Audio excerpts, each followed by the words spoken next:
into an historic phase, although that was not clear to all of those contributing to that debate at the time. October the 5th, 1968, was the date set for the Civil Rights March in Derry, which ended in civic commotion and famously in Jerry Fitt, then MP for West Belfast, being battened by the RUC. Any person who wishes to parade or hold a meeting is quite at liberty to do so, provided he holds it other than in an area specified in the order made by the minister. We are the people of Derry and we intend marching in our city. Well, I came here. We welcome you, sir. But civil liberties, I really thought they came here for. Then get the civil liberties, get Jerry Fitt and the rest of the men who's organised.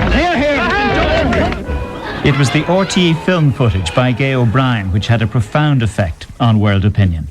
Looking back, only a decade later, Austin Currie remembered the summer of 1968 and the rise of the civil rights movement. He also recalled how, as a young boy, he had witnessed how his father had been humiliated when he sought a council house in 1946. In 1946, my parents and four of us, of whom I was the eldest, lived between Coal Island and Dungannon in a two-roomed house without any water, without any facilities, and of course a lot of overcrowding. And a council house, a house belonging to Dungannon District Council, became vacant about 100 yards away. It was a three-bedroom house. It had all the amenities. My father decided to apply for this house.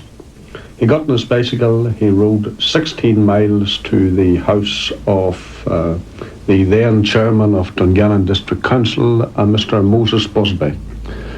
And he explained his housing need to Mr. Busby, and as my father had been advised, he also produced one of the big old white £5 notes, which he gave to Mr. Busby. Mr. Busby put it in his top pocket and said, "Mr. Currie, I agree you badly need a house. You're living in bad conditions, and I make you this promise. You will get the first house vacated by one of your own kind."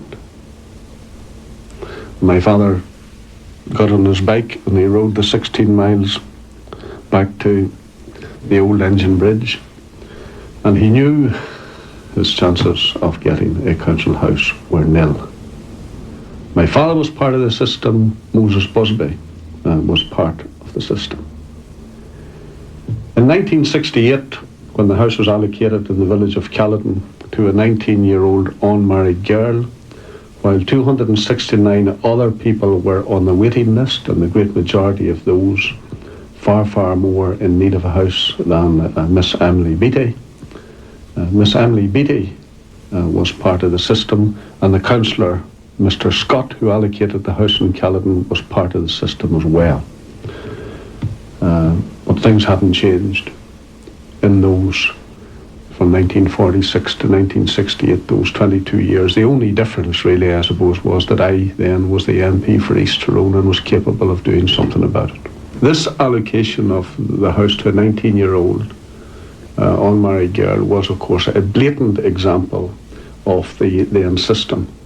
And I tried, as the MP for East Tyrone, through the normal political channels that any member of Parliament would use, to have this injustice remedied. The usual thing, like parliamentary questions, representation to the Minister, indeed representations to the Prime Minister, who was then Terence O'Neill, adjournment debate being thrown out of the House and that sort of thing. But I found that there was no way in which this injustice was going to be remedied through the normal political channels, and that's why I took the action which I did in the village of Caledon, in squatting in that house, and why I then became involved in the organisation of the first Civil Rights March. The McCluskeys, Dr. and Mrs. McCluskey, by collecting statistics of discrimination, helped launch the campaign for democracy in Ulster. It was good to be able to help, but of course that only led to an absolute flood of letters from all over the place asking us to come and see how they were living. And on our half day we used to go and visit quite a lot of the people. And it was worse through the country than it even was in Dungannon, because most of them were living with parents and things. But the housing through the country was very, very poor. Up the valley, a lot up by Ballygawley. The Clogher Valley. Clogher Valley. And then people got the idea that if you could get something like houses for people, you could solve all their problems. So they began to write us pathetic and pitiful letters about all the things that were wrong and all the injustices that were being suffered.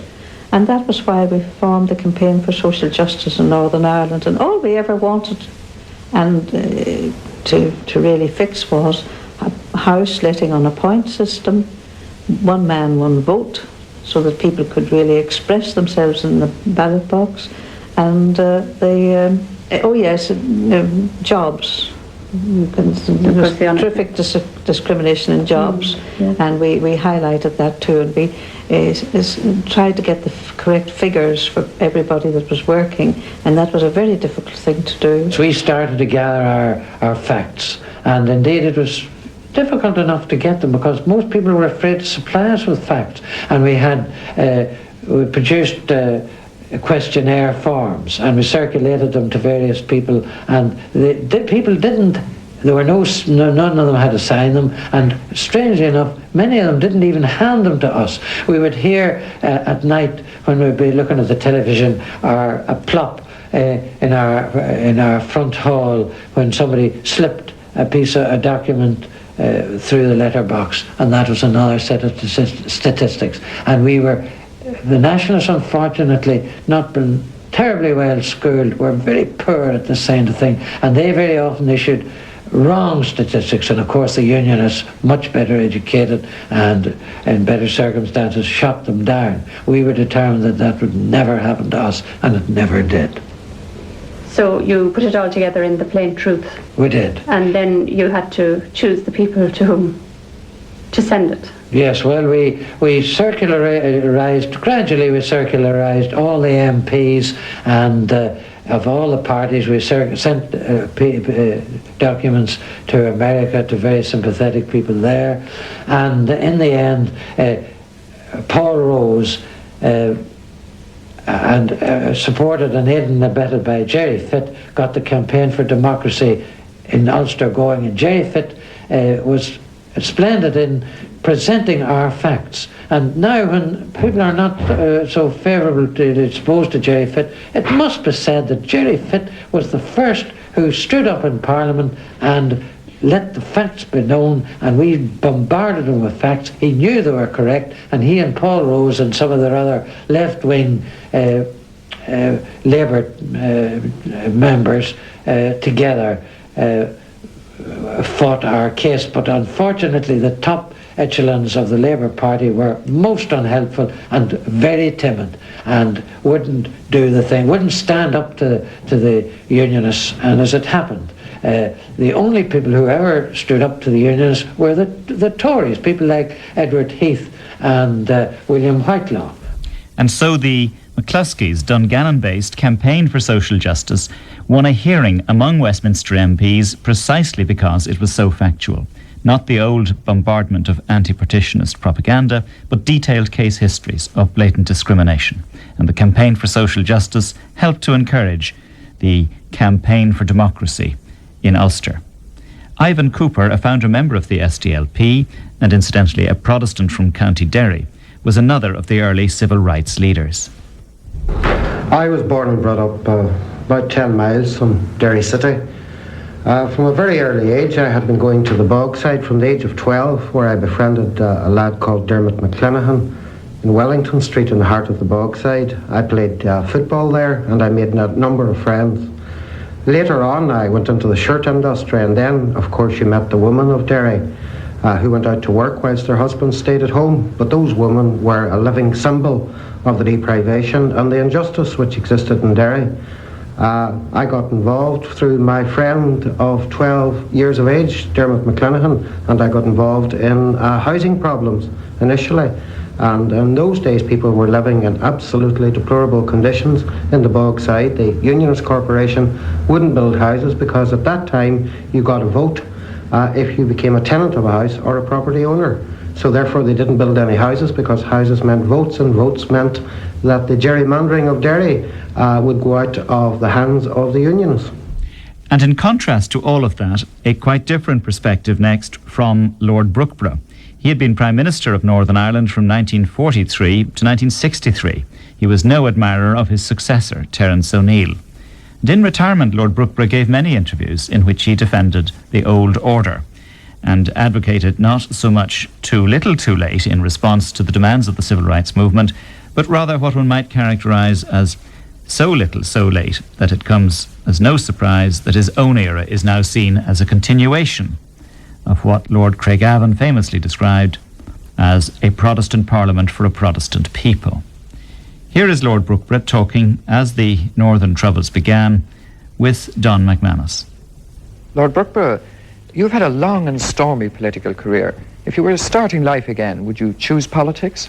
Yes, I would. I think that actual politics is a thing that doesn't interest me very much. What does interest me is doing things, for instance, going around farms and seeing that they're happy, going to an industry and see the wheels turning and people employed. It's a means to an end of doing something for one's country. Well, since you became a politician, has the development of Northern Ireland gone the way you would have liked it to have gone? Yes, I don't suppose you ever get 100% of what you aim at, but you've got to aim high. But certainly a great deal has been accomplished.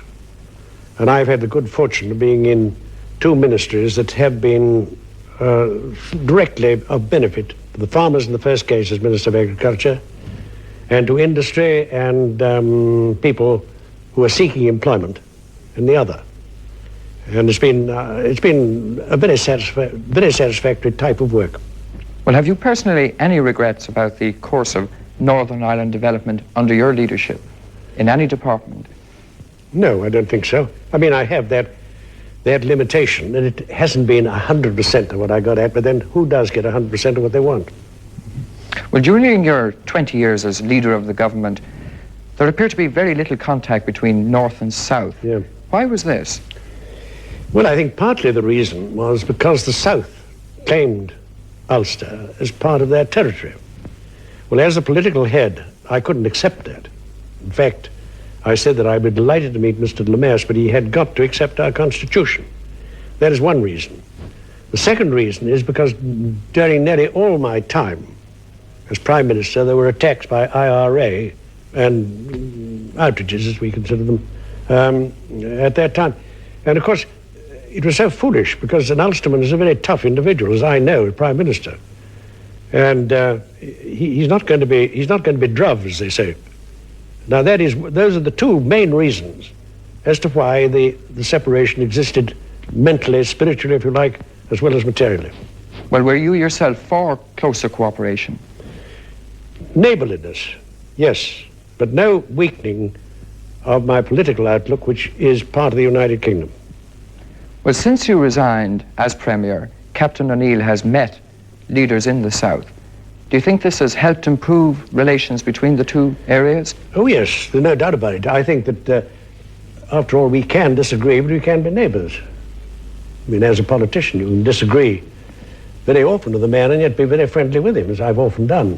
And the same thing there. Personally, I would have liked the leaders in the South to accept the Constitution, which de facto exists. But that's for Captain O'Neill to decide, and I hope as years go on that the benefit will accrue not only to the North but to the South as well. Can we turn to partition now? Would you agree that it was never an Irish proposal but an English compromise? Well, it was before my time. It was a compromise. But I can say awfully little about it, because I don't really know who proposed. I wasn't in politics at that time. But talking very broadly, it was a solution of a very difficult problem. Well, at this time, do you think it would be desirable to get the views of the northern people on partition by way of plebiscite or referendum? Well, you've had it at most elections. Most elections have been fought on that point, because basically our link with Britain, not only is it from the loyalty point of view, the British outlook point of view, but it's an economic one as well. And economically, it has paid Northern Ireland to be part of the United Kingdom. Well, which part of the Ireland, north or south, has made the most progress towards a prosperous Ireland? Oh, heavens above, that's a difficult one, isn't it? Well, I'll say Northern Ireland because I was responsible for it. It's a very difficult one to answer because I frankly don't know what progress the South have made. I think they have progressed. You recently stated that you'd like to meet President De Valera. Does this mean that you've mellowed with the years? Now, that was the most extraordinary bit of distortion or contortion, whichever the right word is. Some pressman asked me, I don't know who he was, one of our northern papers, what would happen if Mr. De Valera asked me to meet him? I said I would consider it.